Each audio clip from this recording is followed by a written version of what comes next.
This episode is brought to you by Simply Eloped. Planning a wedding and feeling overwhelmed? Simply Eloped makes it easy.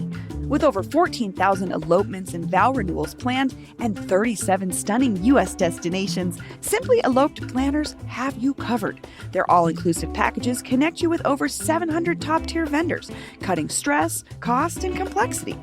Your story deserves ease. Let them handle the hard stuff. You just show up and say, I do. Start planning today at simplyeloped.com. That's simplyeloped.com.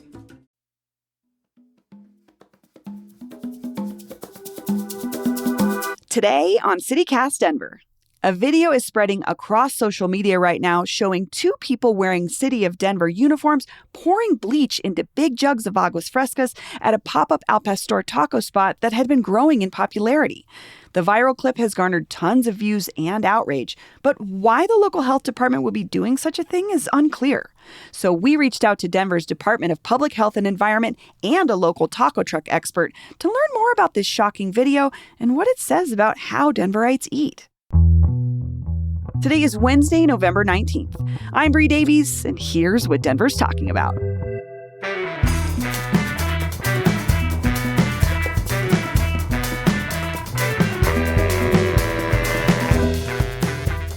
Mario Martinez, welcome back to CityCast Denver. Hey guys, good to be back. You're on Instagram. You know the Mexican food scene here.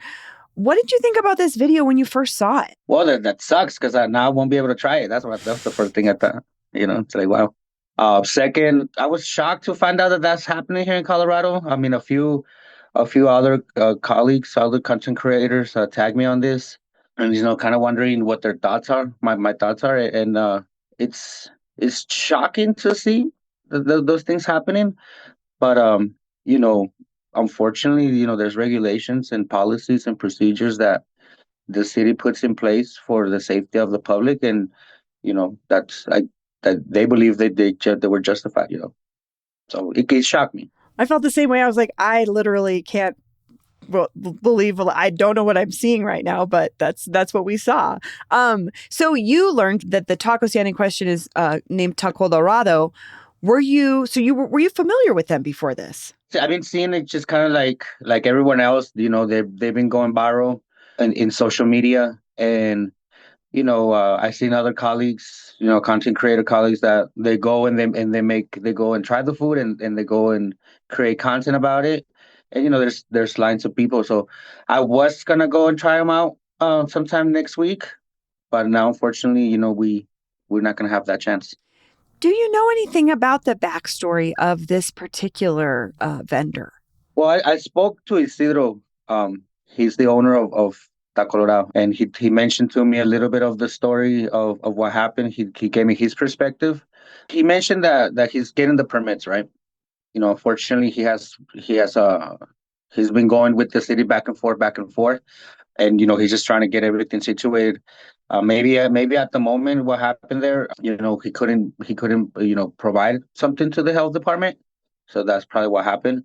But he's in contact with the city. He's been trying to get everything done properly, and he just wants to work, man. That's all he wants to do. He just wants to work, provide food for his family, and that's all it is.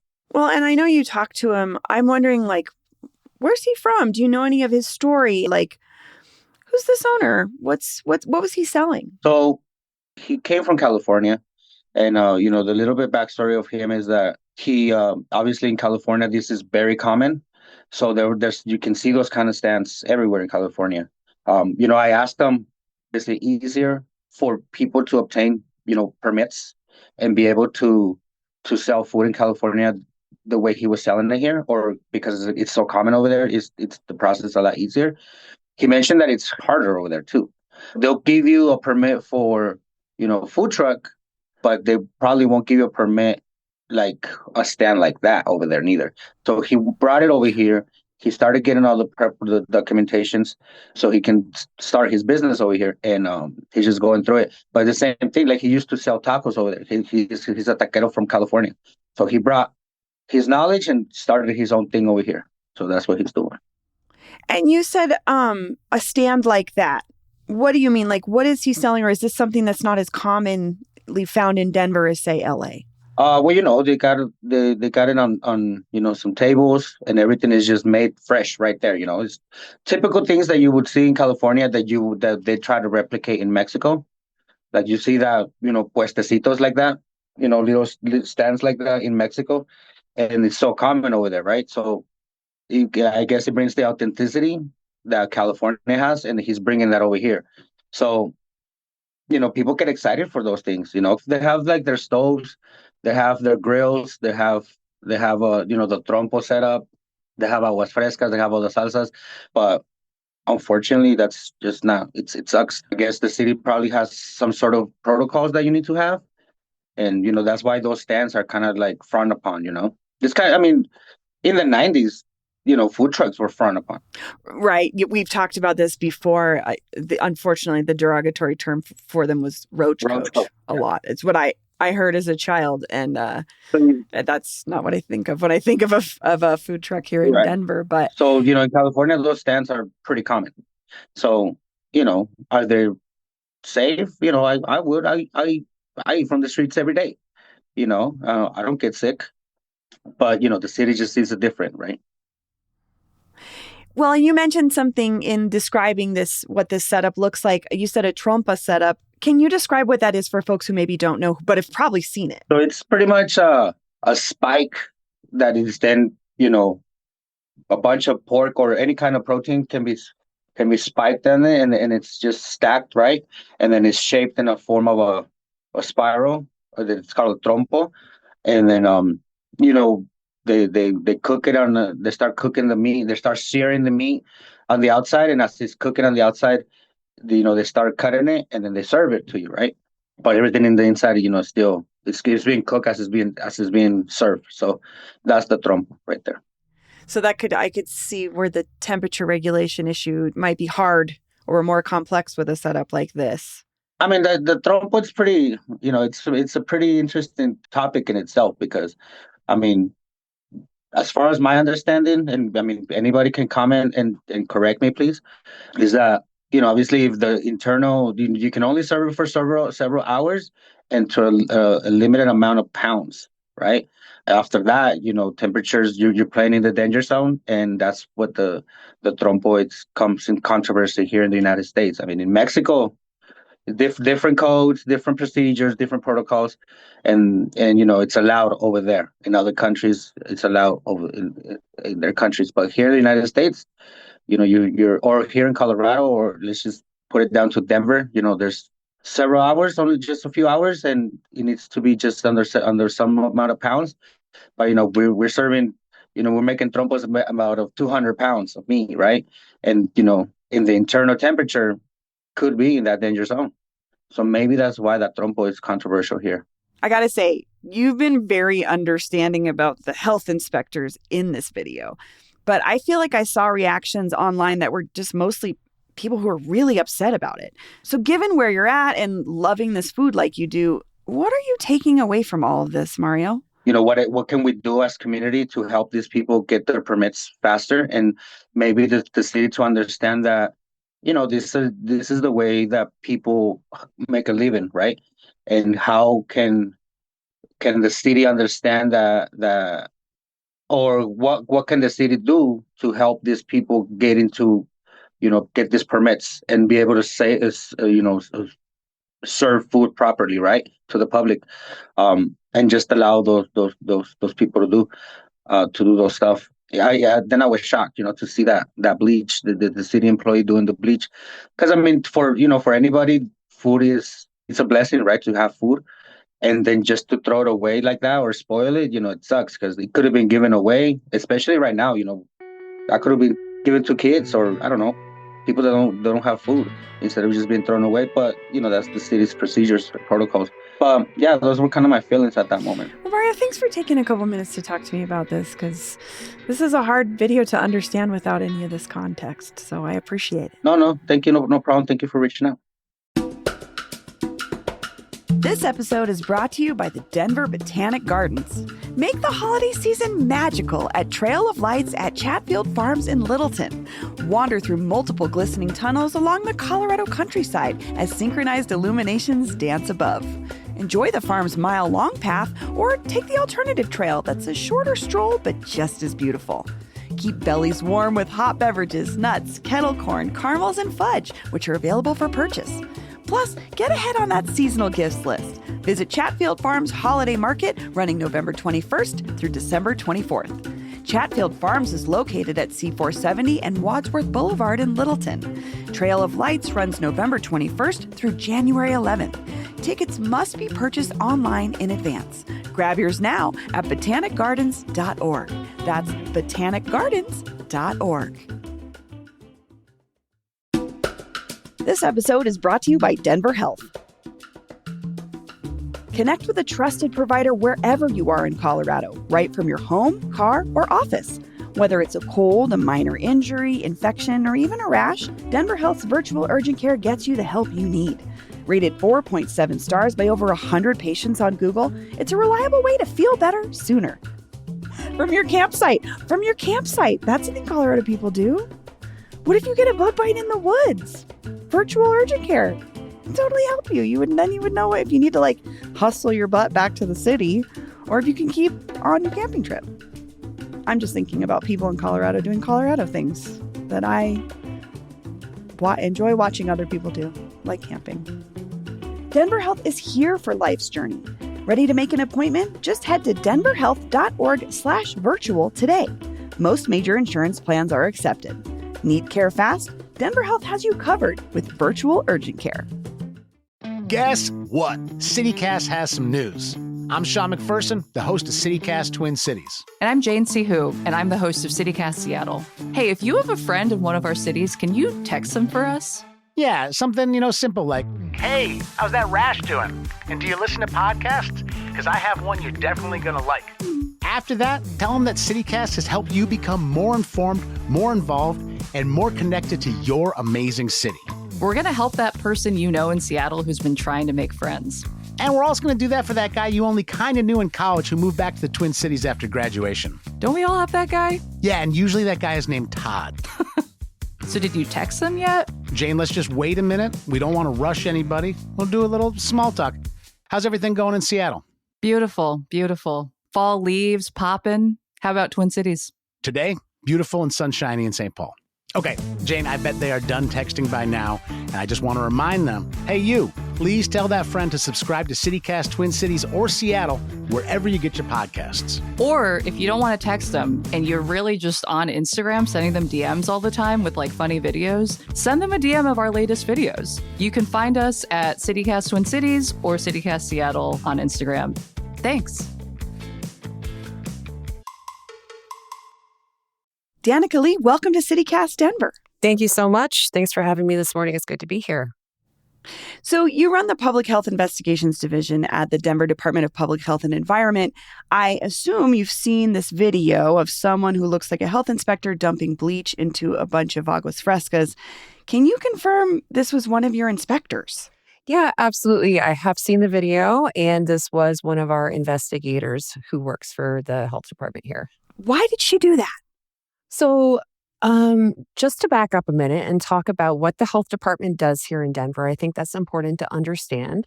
We administer a bunch of different inspection programs and we investigate complaints from the public.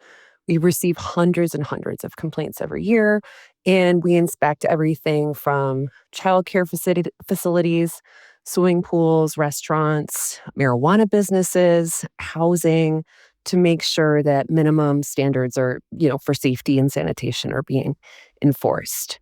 And, we do have to dispose of food pretty routinely during inspection. So if food's at the wrong temperature, if we find insects in the food, if there is, broken glass, for example, all of these are things that happen actually, on a pretty regular basis, close to every day when our inspectors are out in the field. We also have to deal with food that comes from unregulated sources or is prepared in an unsafe way. So if somebody doesn't have access to hand washing, then they can't prepare food safely. If there's not access to refrigeration, for example, that's another situation. So those are some of the things that, might prompt us to have to dispose of food. What was the reason in this case? So in this case, There were a variety of factors that, made the food unsafe and it wasn't prepared in compliance with our regulations. People need to prepare food out of a licensed kitchen to make sure that it's safe. There was no hand washing station. Food wasn't, the equipment to keep food at the right temperatures was not available. The food hadn't been prepared in a safe and sanitary space. From what we know, it came from somebody's home, and then had been handled on site. So just a number of different standards that are kind of important to meet minimum safety requirements for food in Denver and really anywhere had not been met. And was this a random food inspection? How did you all find out about this particular vendor? Yeah, absolutely. So this vendor has actually been working in Denver and outside of Denver. And so we've been working with other health departments. We do that routinely.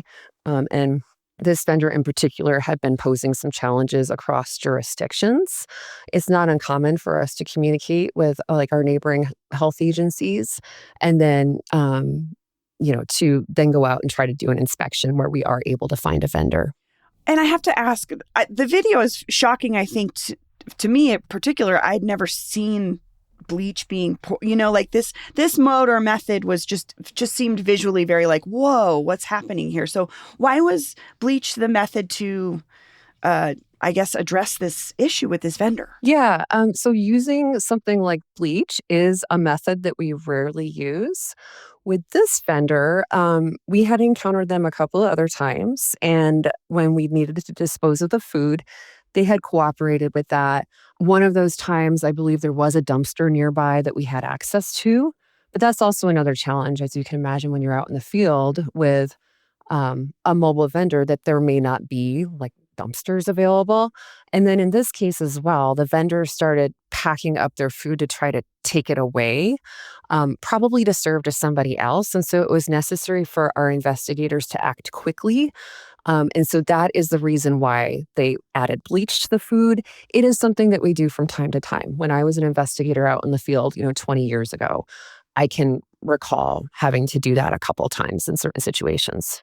It's a different era, though, in a sense that there's a video now and there's just no context around it, right? Mm-hmm. And so I think that's what made it whoa, this seems like an archaic way to do something, or really devastating to this vendor. But you're saying this is sort of a last resort if there isn't another way to immediately remove the food that is contaminated from being sold to customers. Yeah, absolutely. It is. It is a method of last resort. And that, unfortunately, that was the circumstance that we were in that night. So we heard from someone who spoke with the owner of the vendor of this directly. And he said that he couldn't wait any longer for his permits and he needed to provide for his family. Do you know why the permits for this might have been taking so long? We have been trying very hard to connect with the owner of this establishment, who has not been on site during any of our visits. We have tried to email, we've tried to connect over the phone. We really want to educate people and, it sounds like this individual has a great following. What a great opportunity to start a licensed business here in Denver or in the metro area. So what you just said does not align with our experience in trying to connect with this vendor. They have been evasive and have not been connecting with us. We would really like to talk to them.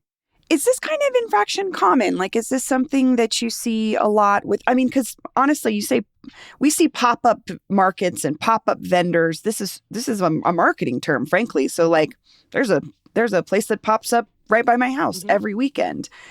Is this kind of situation common where this is the measures that have to be taken? Unsafe vending is something that I would say, encounter routinely and always have. There are safe and compliant ways of doing this. So there's different type of licenses that you can get to have either a food truck or a food cart or a booth at a special event, or even, when we think of a pop-up restaurant, I think a lot of the times you think about a restaurant temporarily popping up in a location that is not permanent. And there are legal ways and safe ways to do all of that. So something sort of I was curious about is like commissary kitchens are all over Denver, and these are these spaces that are made for vendors like this to prepare their food in a safe way. Mhm. And you said a home is not a safe way to prepare this kind of food. Is this about or like I guess how does someone prove that, or why does it make a difference between a commissary kitchen and say at your home where you make food every day? Yeah. So regulations are established with all these minimum safety standards in mind. There are some foods that people can make from their homes. There's a Cottage Food Act legislation over the last 10 years or so, I'd say, that does allow people to make certain low risk foods from their home, like baked goods, provided they meet certain criteria. When you pass the threshold of wanting to sell foods to the public and serve foods to the public, that's when certain regulations kick in, especially for those foods that have greater potential to spread foodborne illness. So when we're talking about foods that have to be kept hot or cold for safety, cooked meats, cooked sauces, all that type of stuff. And there's a lot of food handling, prepped vegetables. All of those things are examples of foods that have a higher potential, if mishandled, to cause illness. And so that's why we have certain standards in place, and you can't run a restaurant out of your home kitchen. And you mentioned the importance of temperature control and how this impacts things like meat. And I was talking to someone earlier who's a big fan of this particular type of taco truck and stand, which you can't see in the video. You just see the aguas frescas. But this is it's an al pastor truck where they use a trompo, which is what our friend who's an expert in this is worried is part of the issue, because meat is stacked and roasted on sort of a upright spit to make al pastor. I mean, that's just how it's made. Do you think that our health code allows for this kind of sort of cooking technique, or is there just not a way to do it safely according to your office's standards for Colorado? No, there's absolutely a way. We have a lot of restaurants in Denver that serve gyros or pastor, both of which are used with a rotisserie spit. So that is not an issue. And I can see in a restaurant setting is different, but is it safe to do it on the street? I think that if you had hand washing stations, if you had the right equipment in place, the right processes. And again, in Denver, we require a license to help demonstrate all those things are important for meeting the minimum like health and sanitation and legal standards to serve food to the public. And then I guess I'm just thinking about this movement towards, at least in Denver in the last, decade, it's been more prominent for us to have street food vendors, which you have seen in big cities for forever. I'm thinking like people might be willing to take that risk. And I wonder, like, just to eat there, because that's what they want to eat. If they wanted to loosen the regulations to make this kind of thing more prevalent, would you have any advice for how this could be, better managed to continue to be what it is, like a street food culture? I think there's certainly a safe way of providing street food, and we have a lot of vendors that do that. So there is a way to do that right now. A lot of folks have food carts that are, meet these requirements for sanitation and hand washing and temperature control. And then they also go through the process of getting a license, which is obviously, takes some effort. But we have many, many businesses in Denver that make that effort. And so I think it is already an option for people. So kind of pulling back bigger picture, what are the most common violations that you all deal with on a daily basis? In our food inspection program, some of the most common violations relate to sanitation and hygiene. So making sure that, people are using clean equipment, that they are washing their hands when they should, and that soap and paper towels are available. And then food temperatures are also really common. I mean, pretty basic things when you're talking about preparing food at scale. So like large quantities of food, and you're bringing in, employees to do that work. It can actually be complicated and challenging to make sure that you have the systems in place to kind of hit those basics consistently. That makes sense too to me, I guess, thinking about like cooking at home for 5 people versus preparing food for a potential stream of 500 people over a night is a much different process to keep that food safe. It sure is. And when you're at home, speaking for myself, maybe, My kids are helping. My kid might stick their Right. finger in something and like their finger. There's certain things that are acceptable in our home environment that we don't, expect if we're purchasing food. I'm laughing because I just made cupcakes with my 4-year-old and my 2.5-year-old niece this weekend. And I had to separate their cupcakes that they made from the ones that the rest of us were going to eat because they were just licking fingers between it was so gross. But I know what you mean. Like, that's just also, it's for the 3 of us. This is not for several hundred people. Yeah, and maybe you have a cat. Do you have a cat in your house and it's shedding and it's walking on your counter? I mean, there's certain things, certain like risks that we might think are acceptable in our home environment that then if we are vending to the public that generally we expect are not going to be the standard. So before we go, I know you mentioned you've been working on these kinds of inspections for more than 20 years. Do you have a story or a situation that was like the most egregious health code violation you've ever seen? Oh, you don't have my to name any goodness. names, but I feel like I've seen a lot of situations that as a consumer and a diner that you probably just don't want to think about.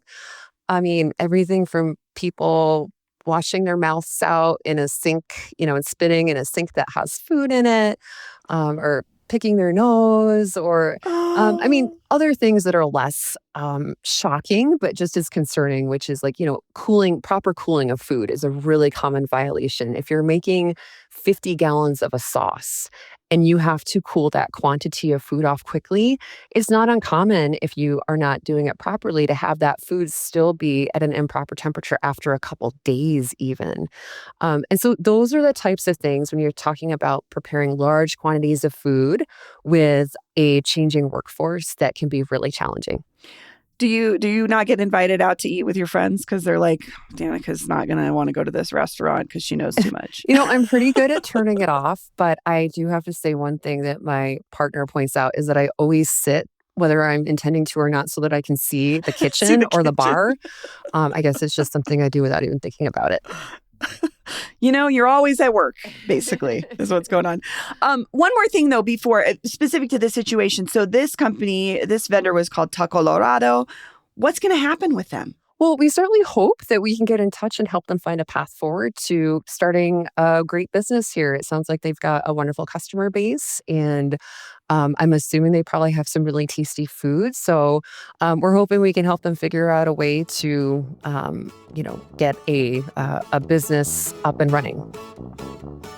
Well, Danica Lee, thank you so much for joining me. This was really interesting. Thank you so much. I really appreciate your time this morning.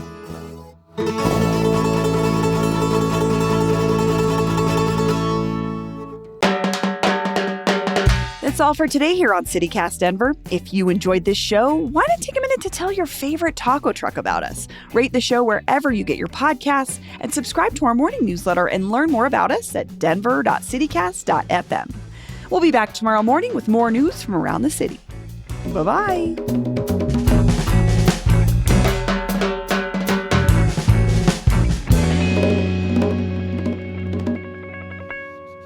I said, tell your favorite taco truck about us.